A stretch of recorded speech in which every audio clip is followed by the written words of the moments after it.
చాలా చాలా చాలా ఊహాగానాలు వస్తున్నాయి. ఫోన్ ట్యాపింగ్ అని అదని ఇదని. ఆడపిల్లల మీద ఫోన్ ట్యాపింగ్ చేశారు గత ప్రభుత్వం అంటున్నారు, పోలీసులు అంటున్నారు, ఇంకోటి అంటున్నారు. ఓకే, ఇవన్నీ ఊహాగానాలు మాత్రమే. ఓకే, నిన్నే మళ్ళీ నవీన్ గారి మీద ఏదో కేసు అయ్యింది, రిజిస్టర్ అయ్యింది జూబ్లీహిల్స్లో. అది కూడా ఫోన్ ట్యాపింగ్లో అంటున్నారు. ఆయన నవీన్ గారు ఆల్రెడీ పుష్ప, ఒక Janatha Garage, Pushpa 2 is the biggest NRA and ఈరోజు నెంబర్ 1 ఇండస్ట్రీ శాసించిన వ్యక్తి నవీన్ గారు. మరి అలాంటి దాంట్లో మరి ఏదో ఊహాగానాలనే నేను అనుకుంటున్నాను. నేను ఈ ఊహాగానాల్లో మరి ఆయన తెరదించి చాలా యూట్యూబ్ వాటిల్లో మొత్తం ఇండస్ట్రీకి సంబంధించి ఒక పుష్ప ఏదైతే పుష్పాలో చూపించారో అలా మొత్తం టోటల్గా కొన్ని వాటిలో కొన్ని కథనాలు ఆయనకి యాంటీగా చాలా దారుణంగా చెప్తున్నాయి.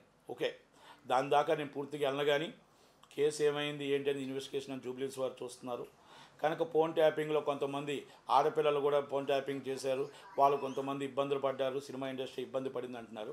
కానీ ఈరోజు దాకా ఫిల్మ్ ఛాంబర్ కానీ కౌన్సిల్ కానీ ఎవరు కూడా ఇండస్ట్రీ కానీ పట్టించుకోలేదు. అలాగే ఇక్కడ ఆల్రెడీ ఇంతకుముందు డ్రగ్స్ కేసుల్లో కానీ వాటిల్లో కానీ ప్రతిసారి ఇండస్ట్రీ వస్తుంది. ఇండస్ట్రీని ఏళ్ళు చూపిస్తున్నారు, కొత్తగా వస్తున్నారు, ఇండస్ట్రీని ఏళ్ళు చూపిస్తున్నారు, మళ్ళీ క్లీన్ చిట్ ఇస్తున్నారు. ఈజ్ ద కరెక్టా నాట్ కరెక్టా అనేది మీ యంత్రాత్మక సినిమా ఇండస్ట్రీలో అందరూ కూడా ఇంక్లూడింగ్ నేను అంటే మేము కూడా మాకు సిగ్గు తెచ్చుకోవాలా. ఎందుకంటే ఎందుకు మమ్మల్ని పిలిపిస్తున్నారు, మమ్మల్ని ఎందుకు నార్కో టెస్ట్ అని అదని ఇదని చెప్పేసి మమ్మల్ని మళ్ళీ ఎంట్రికలతో కూడా టెస్ట్ చేయించి మళ్ళీ క్లీన్ చిట్ ఇచ్చారు. వాళ్ళ మీద మేము ఆ పోలీసు వాళ్ళ మీద కానీ వాళ్ళ మీద కానీ మేము ఎందుకు డిప్రమేషన్ వేయలేకపోయాం అంటే మేము తప్పు చేసామా? మళ్ళీ వాళ్ళు ఎందుకు మాకు క్లీన్ చిట్ ఇచ్చారు? మా పరువు ఎందుకు టీవీలో తీశారు? మా విద్యుత్ ఎందుకు తీశారు? మా పిల్లల పెళ్ళిళ్ళు ఎలాగవుతాయి? మా పెళ్ళిళ్ళు ఎలాగవుతాయి? రేపు మొత్తం టోటల్గా మా ఆడపిల్లలకి ఎలా బయట తలెత్తుకొని తిరగలుగుతాం? మా పిల్లలు ఎలా తలెత్తుతుంది? ఇండస్ట్రీ మరి ఇవన్నీ పట్టించవా? మరి గత ప్రభుత్వం చేసిన అరాచకం అంతమందిని తీసుకెళ్ళి మొత్తం టోటల్గా మీ టీవీలో 24 అవర్స్ మీరు లైవ్లో చూపించి పరువులు తీసిన తర్వాత అందరికీ క్లీన్ చీట్ ఎలాగొచ్చింది? ఒక్కరు కూడా తప్పు చేయలేదు అని దాని మీద ఎందుకు వచ్చింది? ఎందుకు ఇండస్ట్రీని మళ్ళీ దాని విధంగా తీసుకున్నారు? ఈజ్ ఆ పోలీస్ ఆఫీసర్స్ మీద ఎందుకు యాక్షన్ తీసుకోలేదు? ఇప్పుడు మళ్ళీ ఫోన్ ట్యాపింగ్ అంటున్నారు, ఇంకోటి అంటున్నారు.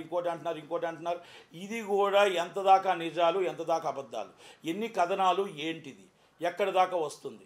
సినిమా ఇండస్ట్రీలో ఆడపిల్లలతో ఆడుకోవడం, ఇలా మొత్తం టోటల్గా టీవీల్లోనే ఏదో కథనాలు నడిపించడం, ఈ విధంగా పోలీస్ డిపార్ట్మెంట్కి కూడా కరెక్ట్ కాదు.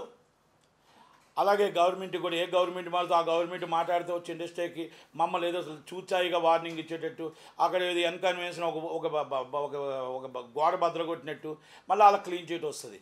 అయ్యప్ప సొసైటీలో గోడ బద్దలు కొడితే వాళ్ళకి క్లీన్ చీట్ వస్తుంది. ఇవన్నీ ఎక్కడికి వెళ్తాయి, ఎలాగ వస్తున్నాయి?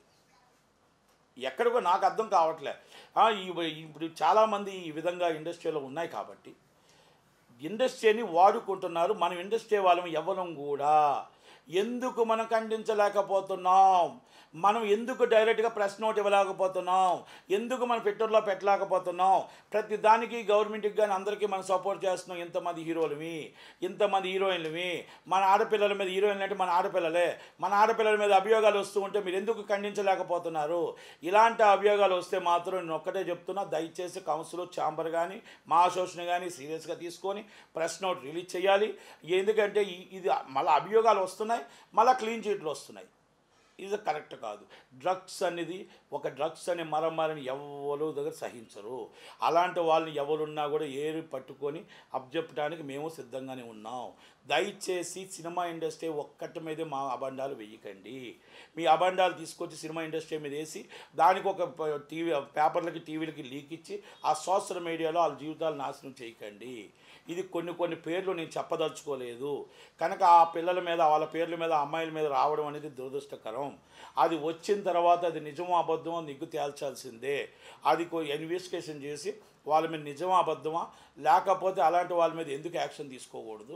ఇప్పుడు ఎవరైతే కొంతమంది అరెస్ట్ అయిన పోలీసు వాళ్ళు ఉన్నారో అలాంటి ఫ్రాడ్ చేసిన వాళ్ళు, ఇలాంటి వాళ్ళు దేశం నుంచి వాళ్ళ ఫ్యామిలీకి కూడా పుట్టగతులు లేకుండా చేయాలి. నిజంగా వాళ్ళు ఇలాంటి వాటిలో మనకు కనబడుతూనే ఉంటారు. ఎందుకంటే పెద్ద రియల్ ఎస్టేట్ వస్తారు, పెద్ద రియల్ ఎస్టేట్ చాలా గొప్పవాడని వస్తారు ఇండస్ట్రీలో. కానీ వాళ్ళు శాశ్వతంగా మాకు ఎక్కే రైలు వచ్చే రైలు ఉంటూనే ఉంటాయి మా ఇండస్ట్రీలో. కొంతమంది మాత్రమే శాశ్వతంగా ఉంటారు. కనుక ఒక రాత్రి హైప్ వచ్చిన వాళ్ళు రాత్రి కింద పడిపోతూ ఉంటారు. ఇది ఇండస్ట్రీ ఈజ్ కామన్. కానీ 20 మంది నిర్మాతలు మాత్రం శాశ్వతంగా సినిమాలు తీస్తూ అది ఉంటారు. ఎందుకంటే సినిమా ఇండస్ట్రీని నమ్ముకొని సినిమా ఇండస్ట్రీని కాపాడుతూ ఇలా సినిమా ఇండస్ట్రీకి హీరోకి ఎంత, హీరోయిన్కి ఎంత రెమ్యునేషన్లో ఒక సినిమా బడ్జెట్లో సినిమా తీసేవాళ్ళు ఎప్పుడూ నిర్మాతలుగా ఉంటారు. కనుక కొంతమంది అతిగా వెళ్తున్నారు, అతిగా కొన్ని వందల కోట్ల బిజినెస్కి పాన్ ఇండియా అంటున్నారు. అలాగే పాన్ ఇండియా నుంచి మళ్ళీ లో ఇండియాకి వస్తారో ఏ ఇండియాకి వస్తారో తెలియదు. కానీ కన్ఫర్మ్ ఇలాంటి అభియోగాలు అనేది కొంతమందికి వస్తున్నాయి. ఆ అభియోగాలు అనేది వాళ్ళు నిగ్గు తేల్చాలి. పోలీసులు కూడా నిగ్గు తేల్చి సీరియస్గా యాక్షన్ తీసుకోవాలి. Thank you very much.